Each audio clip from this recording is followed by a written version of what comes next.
अब बात करते हैं कॉन्ट्रैक्टर के साथ एग्रीमेंट कैसा होना चाहिए। फॉर एग्जांपल, आप किसी कॉन्ट्रैक्टर के साथ एग्रीमेंट करना चाहते हैं या उसे हायर करना चाहते हैं तो वो किस तरह का होना चाहिए ये जान लेते हैं।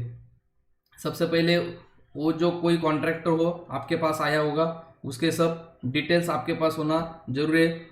उसके बाद उसका कैपेसिटी कितना है काम करने का, उसके बाद मैन पावर कितना है, उसके पास मटेरियल कितना है, मशीनरीज कितना है। फॉर एग्जांपल आरसीसी वर्क है तो आरसीसी वर्क में हमें क्या देखना है, उसके पास प्लाई कितना है या प्लेट्स का क्वांटिटी कितना है, उसके बाद जो मटेरियल लगता है प्रॉप्स कितना है। ये जो बेसिक मटेरियल है ये उसके पास होना इम्पोर्टेंट है, इसलिए आपको उसके पास कितना मटेरियल है और कितना मशीनरी है वो देखना है। उसके बाद उसके हाथ में प्रेजेंट क्वांटम ऑफ वर्क कितना है, वो प्रेजेंट क्वांटम ऑफ वर्क के हिसाब से उसके पास मैन पावर है या नहीं वो भी देखने का है।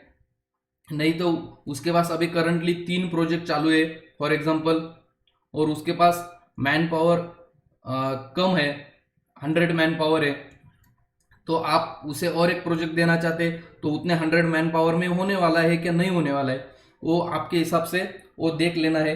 नहीं तो उसके पास ज़्यादा मैन पावर होगा, 150 मैन पावर होगा, तो आप और एक काम दे सकते। नहीं तो क्या होगा, आपने काम दे दिया और उसके पास मैन पावर कम है तो वो आपका काम नहीं कर सकता। इसलिए आपको उसके पास कितना अभी काम रनिंग में है वो आपको देखना इंपॉर्टेंट होता है। उसके बाद सिमिलर टाइप ऑफ वर्क उसने कितना किया है, बिल्डिंग वर्क आपको अभी काम देने का है उसको, तो उसने बिल्डिंग वर्क किया है क्या नहीं। आपको रोड का काम है फॉर एग्जांपल, तो उसने रोड का काम किया है नहीं, ये आपको देखना है। ये तो होगी आपको कॉन्ट्रैक्टर्स अपॉइंट करने के टाइम पे क्या देखना है, इसके बारे में आपने बात कर लिया। उसके बाद आपने उनको हायर कर लिया या उसके साथ एग्रीमेंट करना है, तो एग्रीमेंट में आपको क्या ख्याल रखने का उसके बारे में बात करते हैं अभी। तो आप जब भी एग्रीमेंट बनाएंगे तो एग्रीमेंट में ये तीनों बात होना जरूरी है। फॉर एग्जांपल फर्स्ट, उसके जो आप काम दे रहे हैं वो काम में आपका स्कोप क्या है, क्या काम है, किस बारे में काम है वो मेंशन होना जरूरी है। उसके बाद आपका पेमेंट साइकिल कैसे रहेगा, 10 डेज 20 डेज 15 डेज जो भी होगा वो पेमेंट टर्म्स आपको मेंशन करना है। उसके बाद आता है मोड ऑफ मेजरमेंट कैसे होगा, ये है आपका एग्रीमेंट का कॉपी।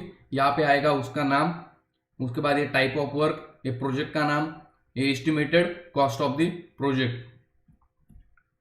उसके बाद आपको यहाँ पे लिखने का है आपका वर्क कौन सा है, आरसीसी वर्क है, क्वांटिटी 10,000 स्क्वायर फुट, आपने रेट उससे तय किया है 150 रुपये स्क्वायर फुट, ये हो गया 15 लाख का काम हो गया आपका।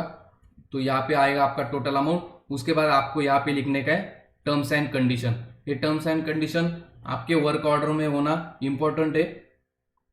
उसमें आपका आएगा अभी जो मैंने बताया, पेमेंट टर्म्स क्या आएगा, स्कोप ऑफ वर्क क्या आएगा, मोड ऑफ मेजरमेंट क्या आएगा, ये सब बातें आपकी वर्क ऑर्डर में होना चाहिए। उसके बाद यहाँ पे आएगा प्रोजेक्ट इंजीनियर का साइड, और यहाँ पे आएगा आपके जो जिसको काम दिया है वो कॉन्ट्रैक्टर का साइन। इस तरह आपको हर कोई काम होगा, किसी भी काम होगा, आरसीसी होगा, ब्रिक वर्क होगा, टाइल वर्क होगा, सभी काम के लिए आपको कॉन्ट्रैक्टर के साथ एग्रीमेंट बनाने का है। और एग्रीमेंट को हम बोलते हैं वर्क ऑर्डर। जो भी आपने काम दिया है वो काम इशू करने का वर्क ऑर्डर।